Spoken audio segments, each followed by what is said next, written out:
Good morning everyone. आज हम लोग ज्योग्राफी का सेकंड चैप्टर स्टार्ट करते हैं जिसका नाम है भारत का भौतिक स्वरूप। हम लोग फर्स्ट चैप्टर भारत का सामान्य परिचय पढ़ लिए थे। आज हम लोग पढ़ेंगे भारत का भौतिक स्वरूप। भौतिक स्वरूप क्या है कि भारत के किस भाग पे पहाड़ है, किस भाग पे नदी है, किस भाग पे मतलब मैदान है, कहाँ पे मरुस्थल है, कहाँ पे पठार है, इसी के बारे में हम लोग पढ़ेंगे। ठीक है, तो हम लोग स्टार्ट करते हैं भारत का भौतिक स्वरूप। भारत के भौतिक स्वरूप हम लोग 3 वैज्ञानिक को याद करके पढ़ते हैं। सबसे पहला वैज्ञानिक आते हैं प्रोफेसर वाडिया। पहला कौन आते हैं? प्रोफेसर वाडिया। प्रोफेसर वाडिया। हाँ क्या वो नहीं दिख रहा है? नहीं दिख रहा है?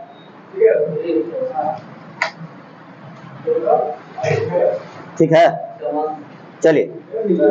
हाँ, ये दिख रहा है कि नहीं?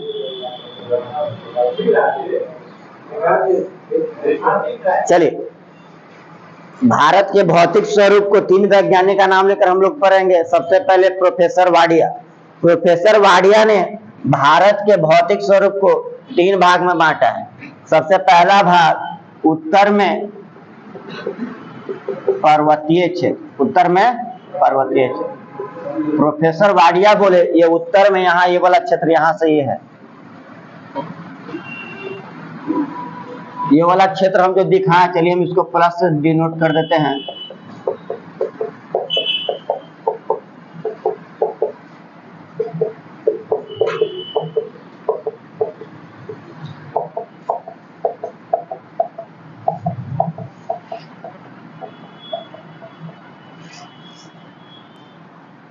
उत्तर में पर्वतीय क्षेत्र, ठीक है, ध्यान दीजिए। फिर दूसरा बोले मध्यवर्ती मैदान। क्या है? मध्यवर्ती मैदान, यानी कि मध्य वाला जो यह भाग है, यह जो मध्य वाला भाग है बउआ, ये इसको बोले प्रोफेसर वाडिया, इसको बोले कि यह क्या है? मध्यवर्ती मैदान है। चलिए मध्यवर्ती पर्वतीय क्षेत्र को डिनोट किए प्लस से, प्लस से मध्यवर्ती मैदान को डिनोट कर देते हैं माइनस से।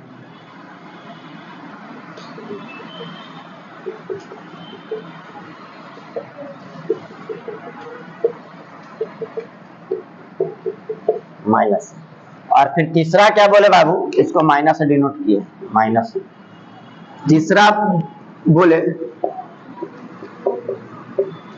प्रायद्वीपीय क्षेत्र। क्या बोले? प्रायद्वीपीय क्षेत्र। अच्छा, हम आपको बताते हैं द्वीप किसको कहते हैं और प्रायद्वीप किसको कहते हैं। ध्यान दीजिएगा, वैसा क्षेत्र जो चारों ओर से जल से घिरा रहे उसको क्या कहेंगे? द्वीप। और जो 3 ओर से जल से घिरा रहे, इधर देखिए, आपको पता है कि इधर क्या है? अरब सागर, नीचे क्या है? हिंद महासागर, और इधर क्या है? बंगाल की खाड़ी। तो 1 2 3 ओर से जल से घिरा हुआ है, इसीलिए इस क्षेत्र को क्या कहते हैं बाबू? प्रायद्वीपीय क्षेत्र कहते हैं। इसको ध्यान रखिए। तो प्रायद्वीपीय क्षेत्र को हम डिनोट कर देते हैं, मान लिया कि प्रायद्वीपीय क्षेत्र को हम डिनोट कर देते हैं स्टार से।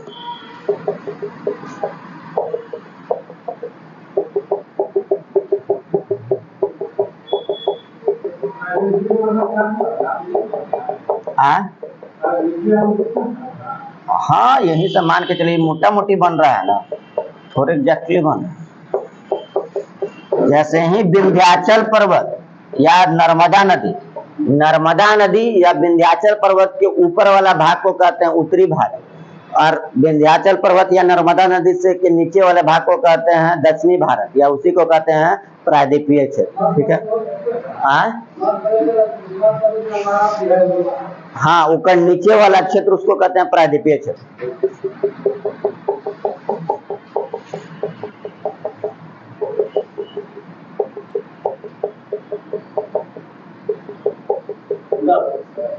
हाँ,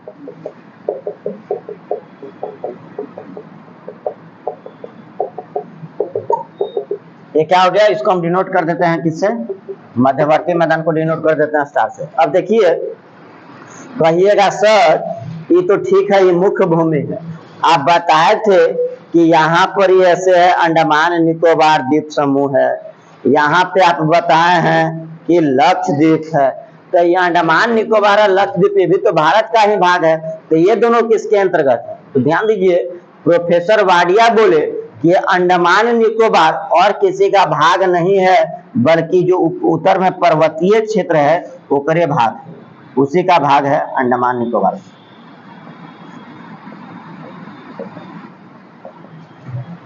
जो पर्वतीय क्षेत्र है उसी का भाग है क्या? अंडमान निकोबार भी, इसको ध्यान रखिएगा, ठीक है। अब ध्यान दीजिए, अब बात करते हैं कि लक्षद्वीप किसका भाग है। तो देखिए, प्रोफेसर वाडिया बोले कि लक्षद्वीप जो है उसको माना जाए प्रायद्वीपीय पठार का भाग, और अंडमान निकोबार है उसको माना जाए किसका? पर्वतीय क्षेत्र का विषय। एनटीपीसी का कोई एग्जाम दे रहे थे मेंस वाला, लेवल 3 या लेवल 5, इसी को लेवल 3 का एग्जाम में यह पूछा था क्वेश्चन कि अंडमान निकोबार जो है वह किसका भाग है। तो ध्यान दीजिएगा, वहां ऑप्शन में अराकानोइमा की पहाड़ी भी थी और हिमालय भी था। तो देखिए, ये वास्तव में अराकानोइमा जो है वो हिमालय का ही भाग है, ठीक है, और अंडमान निकोबार जो है वो अराकानोइमा पहाड़ी का ही भाग, पहाड़ी से ही टूटकर बना है, ठीक है, ये अंडमान निकोबार। तो वहां जब ऑप्शन में अराकानोइमा और हिमालय दोनों था, तो वहां पे आंसर अराकानोइमा हुआ था, क्योंकि अराकानोइमा इससे सटा हुआ है, इसीलिए आंसर क्या हो गया? अराकानोइमा। तो इसको ध्यान रखिएगा। प्रोफेसर वाडिया के अनुसार भारत के भौतिक स्वरूप को 3 में भाग में बांटा गया है। उत्तर में पर्वतीय क्षेत्र, मध्य में मध्यवर्ती मैदान और नीचे क्या? प्रायद्वीपीय क्षेत्र। अंडमान निकोबार को प्रोफेसर वाडिया बोले कि यह इसको माना जाएगा किसका भाग? पर्वतीय क्षेत्र का भाग माना जाएगा। और ध्यान रखिए, ये लक्षद्वीप को प्रायद्वीपीय क्षेत्र के अंतर्गत रखा गया, ठीक है। लेकिन इसके बाद वैज्ञानिक आए कौन? प्रोफेसर कृष्णन एवं चटर्जी। प्रोफेसर कृष्णन एवं चटर्जी क्या किए? कहे कि नहीं, आपका ये विभाजन हमको ठीक नहीं लगता, उसमें कुछ सुधार किए। तो पहले आप क्या कीजिएगा, अभी आप लोग बस खाली 3 गो पहला मैप जो हम आप लोग को बनवाए हैं, ये पहला मैप में ऊपर हेडिंग डाल लीजिएगा भारत का भौतिक स्वरूप, और ऊपर में लिख लीजिएगा प्रोफेसर वाडिया के अनुसार। आप पहला मैप में यही तीनों को दर्शाना है, ऐसे ही दर्शाना है, ठीक है। पहला अभी लिखिए मत, अभी बस खाली देख लीजिए। अब हम आगे पहले तीनों के बारे में बता देते हैं, आप लोग तीनों बाद में मैप में भी बना लीजिएगा, ठीक है। चलिए, नहीं तो वीडियो फिर लंबा हो जाएगा। फोटो खींच लीजिए, ज्यादा दिक्कत है तो फोटो खींच लीजिए कि हाँ भाई हमको ये बनाना है, ज्यादा दिक्कत है तब खींच लीजिए फोटो। आप लोग स्क्रीनशॉट ले लीजिए क्या?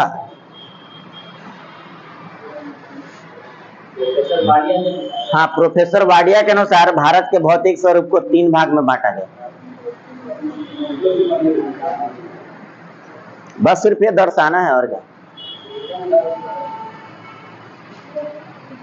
चलिए आगे, अब ध्यान दीजिए, अब प्रोफेसर कृष्णन एवं चटर्जी के अनुसार, आगे प्रोफेसर कृष्णन एवं चटर्जी के अनुसार, प्रोफेसर कृष्णन एवं चटर्जी के अनुसार भारत के भौतिक स्वरूप को 5 भाग में बांटा गया। कितने भाग में? 5 भाग।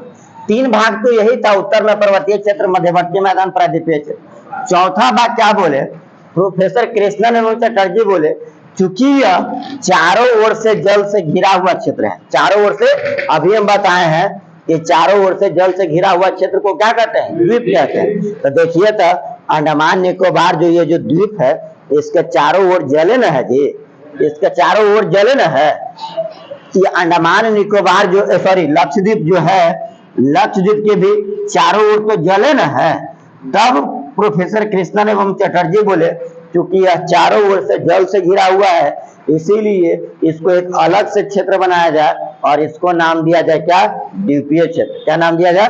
द्वीपीय क्षेत्र। और द्वीपीय क्षेत्र को डिनोट किससे करना है बउआ? द्वीपीय क्षेत्र का मान लिया कि डिनोट कर दिया @ से, @ से।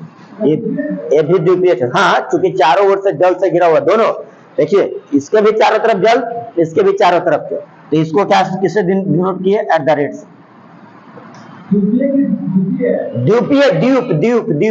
द्वीपीय क्षेत्र यहाँ लिख रहा है। चौथा भाग क्या बताया? द्वीपीय क्षेत्र। द्वीपीय क्षेत्र को किसे डिनोट किए? @ से, ठीक है। अब ध्यान दीजिए, ये 4 हुआ। पांचवा भाग क्या था? प्रोफेसर कृष्णन एवं चटर्जी के अनुसार भारत के भौतिक स्वरूप को 5 भाग में बांटा गया। पांचवा भाग क्या था बाबू? तटीय क्षेत्र। क्या था?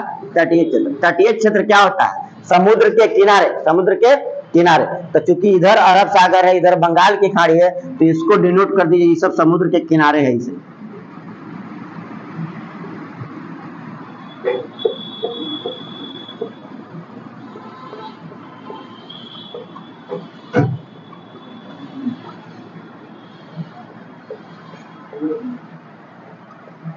ये जो हम दर्शा दिए, ये कैसा क्षेत्र है बाबू? तटीय क्षेत्र। कैसा क्षेत्र है? तटीय क्षेत्र है। इसको ध्यान रखिएगा। तो प्रोफेसर कृष्णन एवं चटर्जी के अनुसार भारत के भौतिक स्वरूप को कितना भाग में बांटा गया? 5 भाग में बांटा गया। सबसे पहला उत्तर में पर्वतीय क्षेत्र, मध्यवर्ती मैदान, प्रायद्वीपीय क्षेत्र, द्वीपीय क्षेत्र और यह तटीय क्षेत्र। ये प्रोफेसर कृष्णन एवं चटर्जी के अनुसार हुआ। तो एक फोटो इसका भी ले लीजिए। प्रोफेसर दूसरा मैप में ये बनाना है। पहला मैप में तो बनाना है वो 3 गो, पहला मैप में तो 3 को ही दर्शाना है, दूसरा मैप में ये 5 को दर्शाना है। ठीक है। प्रोफेसर वाडिया, प्रोफेसर वाडिया, ये है प्रोफेसर कृष्णन एवं चटर्जी। ठीक है, चलिए आगे लिखे। हो गया है। चलिए, अरे एगो खींच के कोई ग्रुप में डाल दीजिए ना।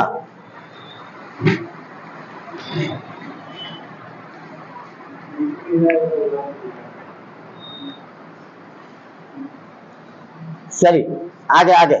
अब है तीसरा वैज्ञानिक है प्रोफेसर स्पेट। प्रोफेसर स्पेट, प्रोफेसर स्पेट के अनुसार भारत के भौतिक स्वरूप को 6 भाग में बांटा गया। 5 भाग तो यही है, उत्तर में पर्वतीय क्षेत्र, मध्यवर्ती मैदान, प्रायद्वीपीय क्षेत्र, द्वीपीय क्षेत्र, तटीय क्षेत्र। छठा क्षेत्र क्या जोड़े?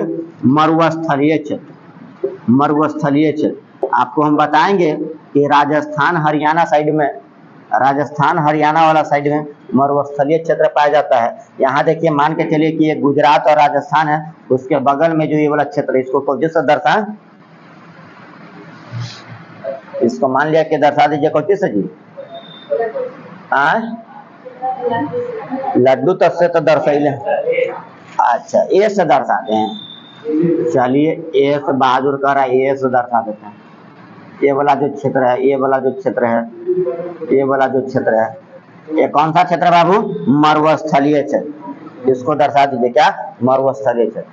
अब अच्छा, तो अरे ज्योतिष से दर्शाना, ज्योतिष से दर्शा दीजिए, आप स्वतंत्र है। हाँ, तो देखिए हम लोग 3 वैज्ञानिक का नाम पर है। सबसे पहले प्रोफेसर वाडिया। प्रोफेसर वाडिया के अनुसार भारत के भौतिक स्वरूप को 3 भाग में बांटा गया। उत्तर में पर्वतीय क्षेत्र, मध्यवर्ती मैदान, तीसरा प्रायद्वीपीय क्षेत्र। अब प्रोफेसर वाडिया अंडमान निकोबार को बोले कि यह पर्वतीय क्षेत्र का भाग है, और लक्षद्वीप को बोले कि यह प्रायद्वीपीय क्षेत्र का भाग है। लेकिन बाद में आप प्रोफेसर कृष्णन एवं चटर्जी बोले नहीं, क्योंकि वह चारों तरफ से जल से घिरा हुआ है, इसीलिए इसको अलग से द्वीपीय क्षेत्र बोलिए, और समुद्र के किनारे चूंकि स्थित है, इसीलिए इसको तटीय क्षेत्र बोलिए। उसके बाद आया प्रोफेसर स्पेट। प्रोफेसर स्पेट भारत के भौतिक स्वरूप को 6 भाग में बांटे हैं। मरुस्थलीय क्षेत्र छठा भाग है, इसको डिनोट कर लीजिए। अब आप लोग तीनों मैप में, कॉपी में भी और जो फिजिकल मैप लिए हैं, तीनों में दर्शाइए। ये सब है, ये सब आता है भाग इसका मध्यवर्ती मैदान का।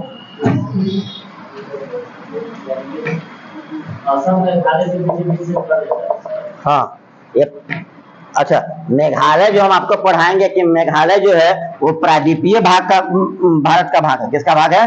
प्रायद्वीपीय भारत का भाग है। कुछ इधर स्थलीय भी। ठीक है, तो इसको दर्शा दीजिए। ठीक है, बंद कीजिए, वीडियो बंद कीजिए। आप लोग अपना मैप में दर्शा लीजिए, कॉपी में भी। हाँ, नहीं बंद कीजिए, कॉपी में भी